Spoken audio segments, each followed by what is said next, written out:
how effective the theater department in the whole CUNY system. But before that, maybe I should be simply asking you that.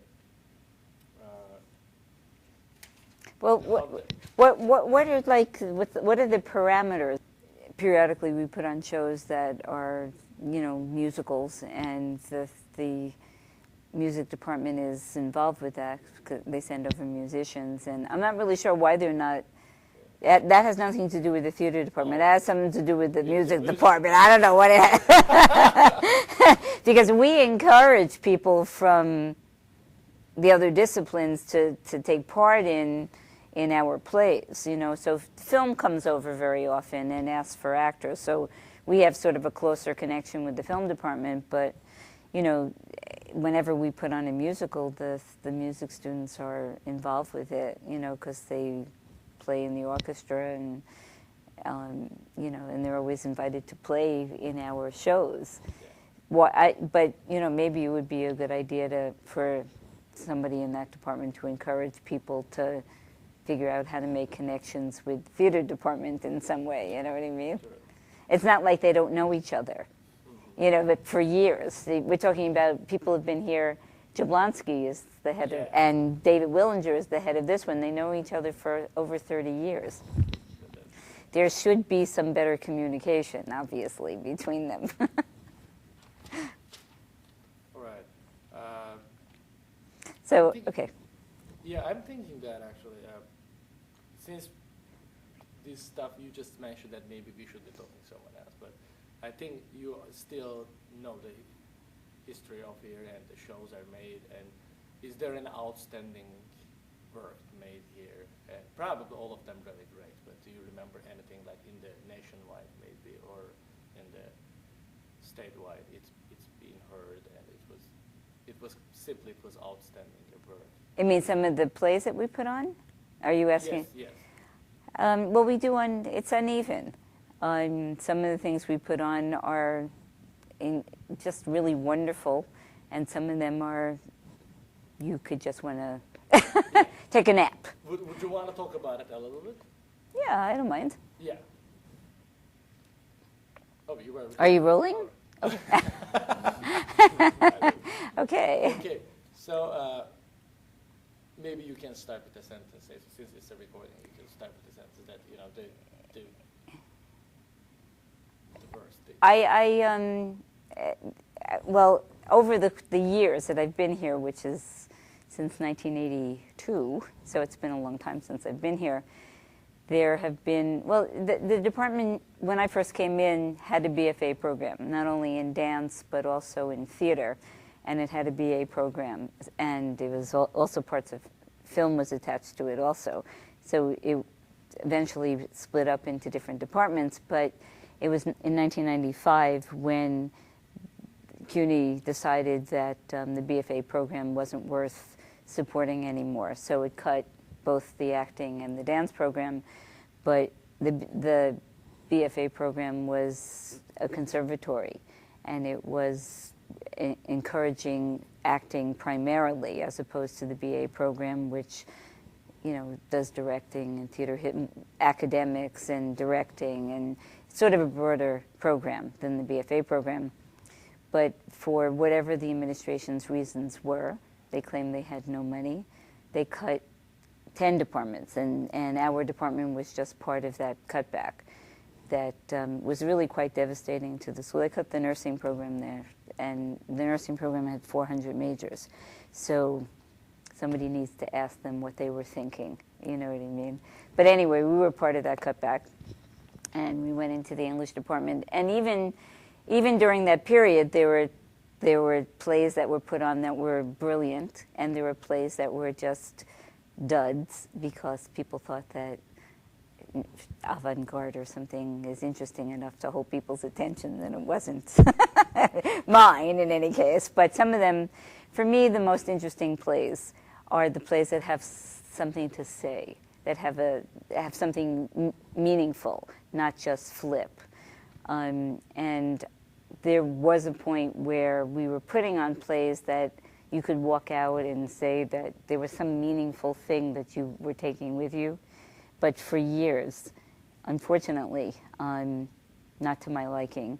There were plenty of plays that were put on that had no substance whatsoever, that were just cute, or maybe entertaining, but not particularly interesting. And I go because I know that the students like when I come, and I feel a sense of solidarity to people in the department. I like them. I've known them for years, so I try to support them, but there are just many a year where, you know, it was a chore as opposed to something that I wanted to go to.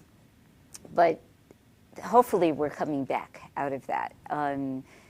We've had a couple of musicals that were wonderful that Keith Grant had, you know, he was the director. We put on West Side Story. I was in that.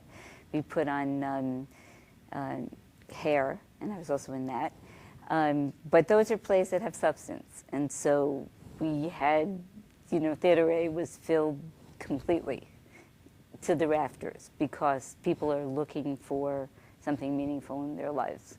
And so those were good. And some of the other things that the musicals that we put on here were not quite so good and not so interesting. We're going to be putting on Gypsy, which should be fun. But I think people are desiring to come back with something that, you know, is meaningful, not only to the students, but to them as well. So the last production we had was International Stud, which is about gay and bisexual relationships. And it was very well received by everybody who came to see it. Our room 318, which is one of our theaters here, was filled every single day. And it was very warmly received, and it had something to say. Our next production is going to be De Donde, which is about immigration in the United States, which I'm sure will also be very warmly received. And when people do something that is meaningful, they grow. They get something out of it. They learn something. If you do something, I mean, you can grow as an actor, I suppose, without having anything meaningful to say, but you don't grow as a person, I don't think. I mean, other people have different opinions, I'm sure, than I do, but you know, you'll learn the techniques and you'll learn to be who that character is, and you'll stretch and, you know, develop, but you don't think much because they're superficial and silly. And, you know, I'll see it because these are people that I know, but I won't particularly enjoy it very much, I'm afraid. But I'm sure that the next production that we're going to be putting on, which is De Donde, it'll be something that I'm encouraging everybody to come see, because it's clearly an issue that's facing the United States in a very, you know, very direct manner. And I mean, with 12 million Mexicans in the United States, it's quite potent an issue. So, so I'm looking forward to it happening, and I think and I hope that people will begin to start thinking about issues that they're taking up, as opposed to just, you know, being an actor and learning a line and memorizing it and putting on a show. You know, that will have some impact on them. Because, I mean, that's what I would like to see for people, that they begin to think more about the social issues that are facing them. Because all of that has everything to do with them being students, and largely people of color in addition. So I think and I hope that there's another turnaround, and that people will be putting on interesting, thoughtful shows. Gypsy, I'm sure, will be a great deal of fun. And I'm looking forward to seeing that. And there's the next play that we're doing after that is called Breath Boom, which is about female gangs in the Bronx, which is a subject that's almost never touched that I know about. So I think that will be a really interesting topic, and hopefully will give you an idea about the lives of people who feel forced, you know, to joining these gangs in order to maybe be safe, or maybe to feel supported in some way, you know, have a group that they can connect up with. So I'm glad that there's sort of a new, and it probably is the world situation, I'm hoping, that's encouraging people to think in a, in a more political way than they have in quite a long time. But it's nice to see the change, and I'm looking forward to coming back to watching theater and enjoying it in the process. Great. Since from what you said about, and I thought about since the school is in Harlem, Mm-hmm. and I mean, I'm not from New York, Mm-hmm. I'm an American, but I was wondering, since it's in Harlem, Mm-hmm. do you think that it's really the school at that time benefits to the Harlem, or do you think that is there anything that the school is really helping to the area? Because I was thinking that just whenever I go behind the park, Mm-hmm. I mean, here's even a more art involved school. Mm-hmm. There, it seems to me a little, economically maybe it's something to do with the economical situation, but I'm not sure how much it's being effective to the area the school is being. And the theater department, do you think that it was kind of important for Harlem, or it was just something to do with in the department, just to the school? I mean, the students were just attending to the shows, people were enjoying, but not very much Harlem. Is it right, or? Well, I think unfortunately City College has a history of being disconnected from the community. And historically it's been a white school until open admissions, when the community, whether the city wanted to make that change, the community decided it was going to have a closer connection and it was going to be able to send its children to school. And where better to send their children but to City College. So in 1969, the community, and in conjunction with a number of the black students at City, ended up taking over the buildings and said, we're all coming to school or nobody's going to school, which seemed to be a reasonable response to me. And so for quite a long time, that impact has changed the mentality of City College. And through the 70s, people were much more political in general in the United States. And a lot of it had to do with the black movement in the United States. And particularly, that had to do with taking over City College. But over time, the administration has determined that it really didn't want that to really take hold. And so it imposed tuition in 1976. And that was directly in response to the students taking over the school. I mean, they opened the doors so that the black community can come in, but closed it, again, by imposing tuition. And so if you can look around, I mean, during most of the time that I've been in City College, it's been largely black and Latin. And now it's starting to change color again. And that's because the administration, along with the engineering companies and science companies, have determined that City is going to take a different direction. So City takes a lot of money from engineering companies, millions, and from the Department of Defense for war.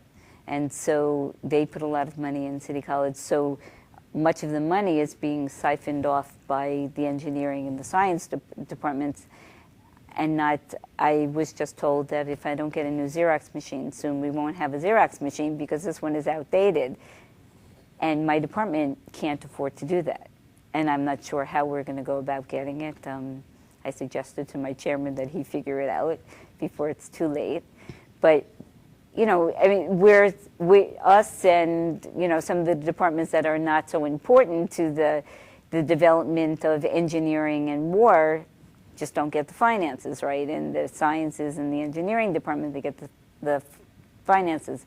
This is the first time we've ever had dormitories. In 150 years that City College has been in existence, we've had dormitories because there's an attempt to bring more people from outside of the community into City, which says to me that there's even more of a disconnect with the rest of the Harlem community. And it's not that they're not invited to come on campus, or, there are times where people had parties here and things like that. And certainly there is an encouragement for people to see plays and things. But the intention, the direction of the school is to disconnect. In fact, Columbia University, which traditionally has been further downtown, is now moving up to and taking over Harlem. And so their intention is not to incorporate the community. Their intention is to get rid of the community. And I don't know where people are going to go, but they're taking all the way over up to 135th now and all the way over to 12th Avenue. So there's a struggle now going on between the people who live in the community and people who are, support Columbia University. So this is all to say that I think no. I think that the intention is to, disregard the community, to get rid of the community if they can, to promote, a much more middle-class school, whatever color that might be, but encourage more students who are willing to go into engineering, and also students who probably couldn't afford to go to Columbia, who could afford to go here because this is much cheaper. So that means that the more white middle class element is encouraged to come and be part of the student body, and Harlem could go to hell in a handbasket, you know what I mean? Or those buildings will be sold. I mean, a lot of those buildings are being sold for $400,000, $500,000. So it's not people in the community that could afford to stay. It's other people who are coming from outside who are investing. Yeah, since we also talked about the area, I would like to lastly, nothing to do with all these issues, since we come up with the Xerox machine and stuff. You are the person actually, we should be asking this, how many studios in the music theater department do you have, and how many classrooms dedicated for the theater department and theater classes for this department's classes? Can you just give some maybe numerical information? We have two classrooms. That's it. 2 classrooms, 2 studios. 2 studios, 2 classrooms are the same thing. We're in 310, that one 318. And 319, which is behind 318, is a junk room. It's for our props and things like that. So if students want to rehearse in that, it means that a couple of people can go and rehearse, but the classes are here and in 318, and sometimes we use Theater C in Aaron Davis Hall.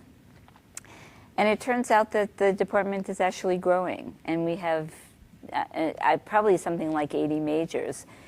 In every single class, we have 25 and above students. We have many acting classes, 7 acting 1 classes, 1 acting 2, 1 acting 3.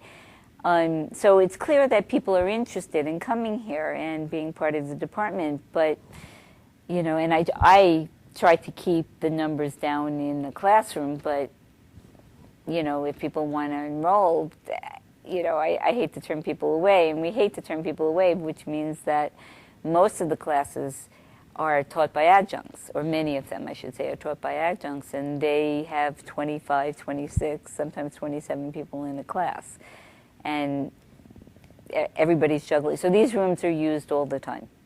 You just happen to be lucky because it's Friday, but somebody is coming in at 2. So we have classes every day, and there are classes in each of the rooms all the time. And then people are rehearsing, like on Saturdays and Sundays and in the evenings.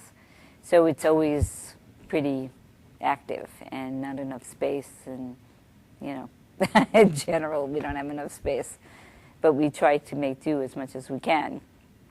People often rehearse in the hallways if they have to, or in the library. I let them into whatever rooms I can find for them. Can you just go to the mirror, and can we repeat that? Can you just... So they can take a look at the room, you mean?